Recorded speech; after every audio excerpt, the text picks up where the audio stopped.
I decided to spend next 10 hours learning Sombra to prove that you don't need to hack health packs. This is how much I was able to improve. I absolutely did not want to start a 10-hour Sombra challenge, but then I came across this beautiful Reddit post by Quest, in which he explains a different approach to Sombra playstyle, and I'm like, yo, this is actually very, very interesting. So I read it all, watched the video again, and then I went on Twitch and YouTube and searched for the best Sombra players, watched their gameplay for approximately half an hour each, and that was my first hour.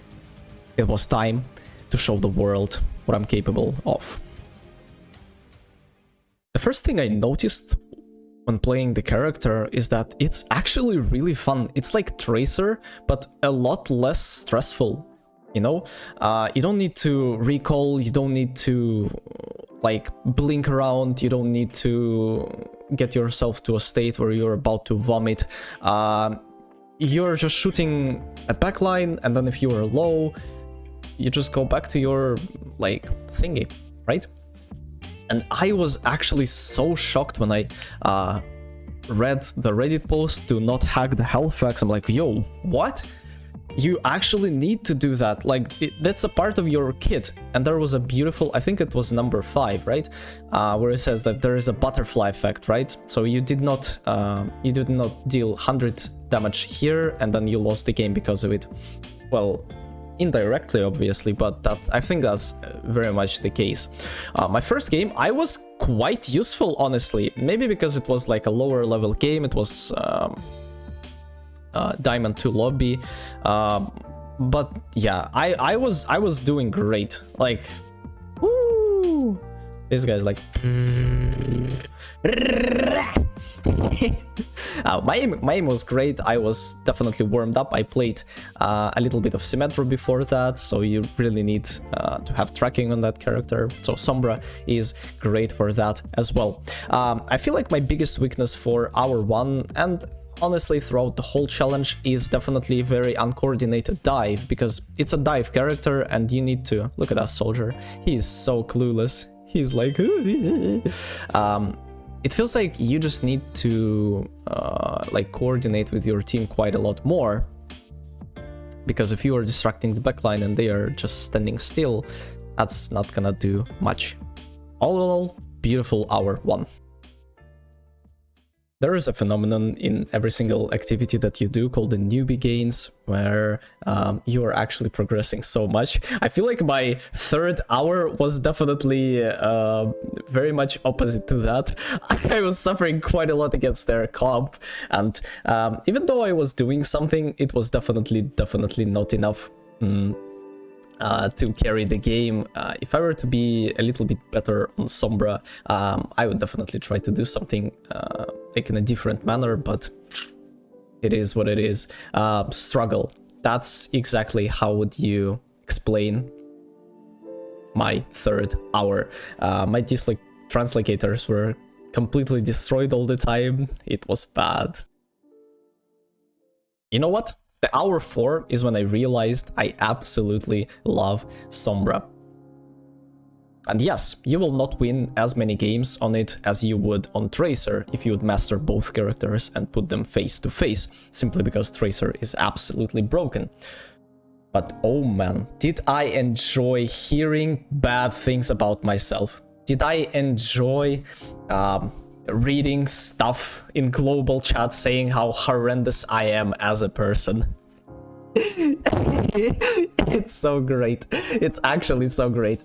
Like, supports are just giga like suffering, and I absolutely love it. I like look at that Ana player. He's like, why am I here? Just to suffer?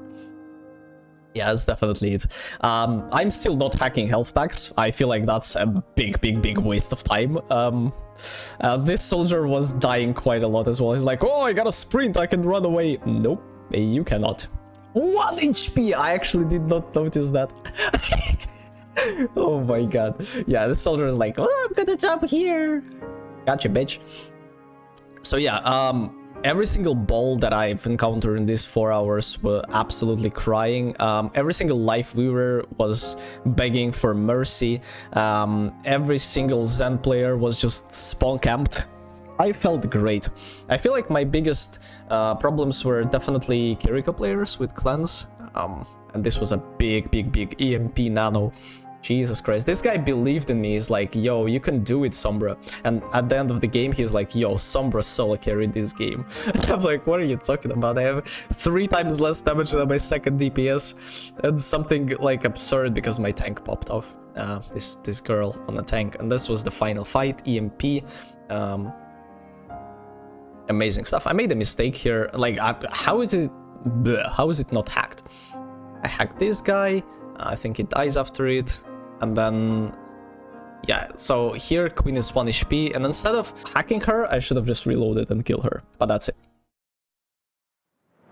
On hour 5, I realized that I have so many cool and interesting moments that do not involve shooting the shield, and I really like the quote from Miyamoto Musashi, who said that there is always multiple paths to the top of the mountain. You can win the game by playing Bastion against Reinhardt and just slamming through his shield, weakening the tank directly, or you can indirectly weaken him by going for supports and applying pressure, actually distracting them and allowing your team to capitalize on that.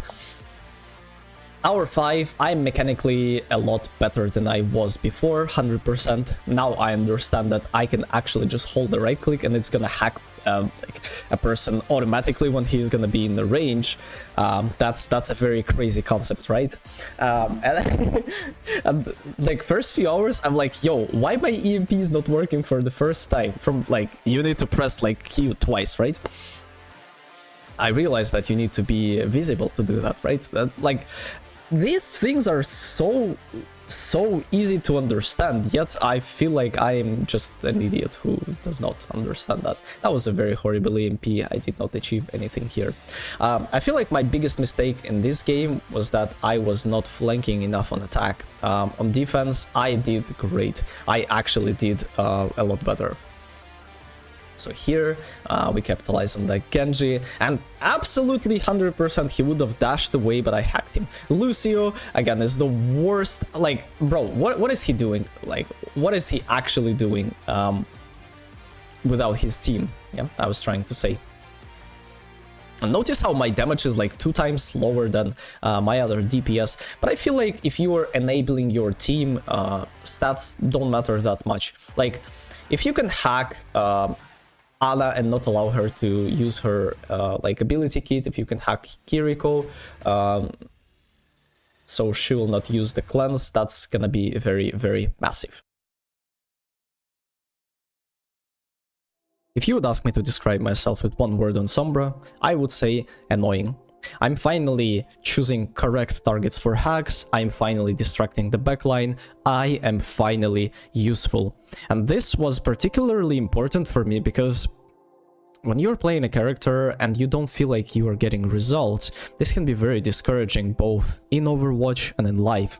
I'm learning the piano, and every single time the piece that I'm learning is harder or easier than my skill level, I tend to get bored or get frustrated. This hour was definitely the moment where I'm like, aha, this is actually on my level. I can actually make it work. I can actually make it happen.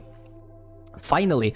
And the highlights, look at that soldier. He was so clueless that, bro, just break the translocator, dude. Come on, man. I'm still not hacking the health packs. I still feel like that's a very bad habit of players, especially in ranked. Why would you, right? You just need all the time to farm the EMP. You really need to, like, get that Q going. So here we were able to catch the enemy Reinhardt lacking, and then almost got the Moira as well.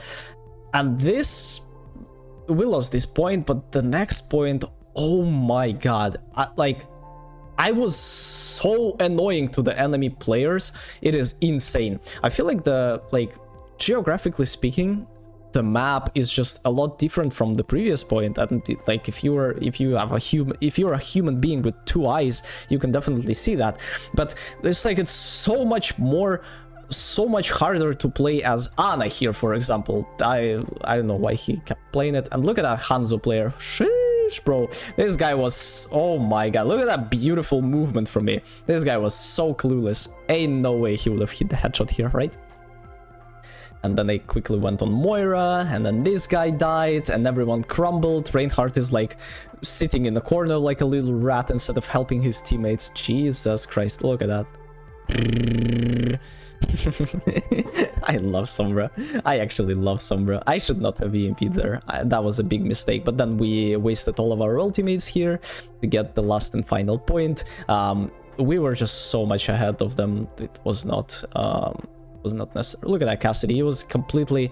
I also did not reload my gun, but that's not the problem. Another cool thing is that when you're TPing, you're not getting damaged by a nade, which is really, really cool. Last fight of this hour. And yeah, I'm feeling very good. I'm feeling amazing with this character.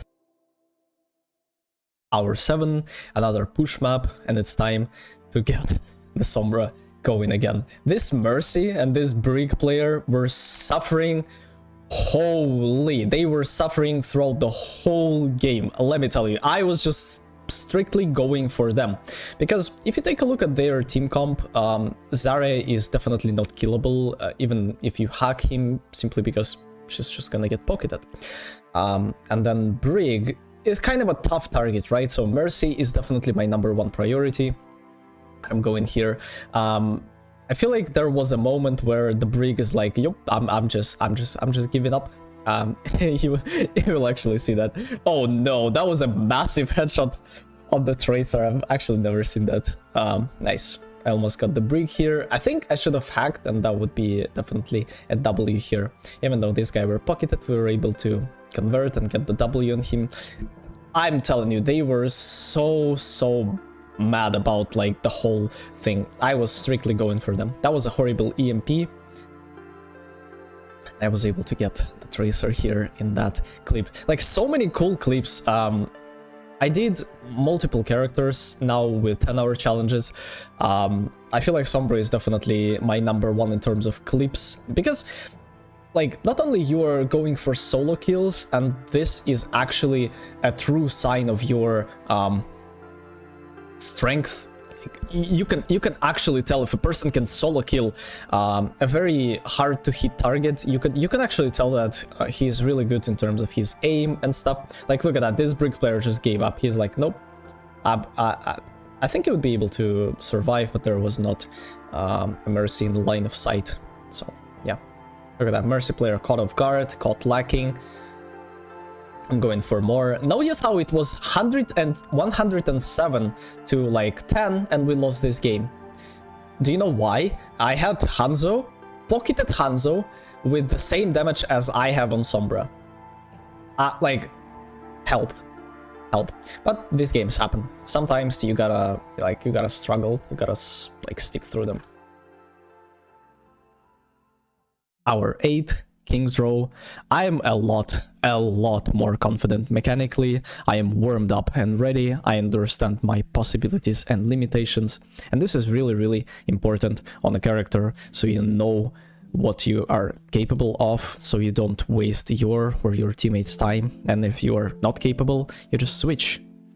This guy was chatting, and this was the perfect time to catch him lacking. Jesus Christ. This guy on Hanzo,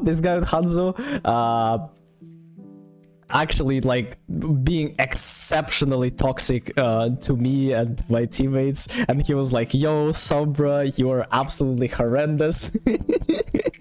I love it. This is like exactly why I'm playing the game, just to get reactions like this, to farm reactions like that. They are amazing. I absolutely love them.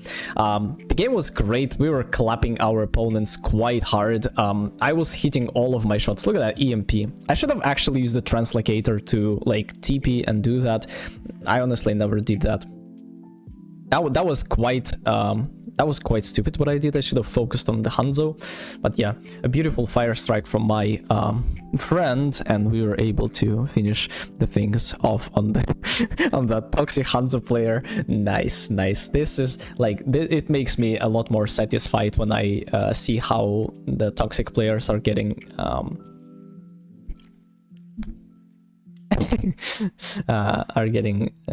killed like that.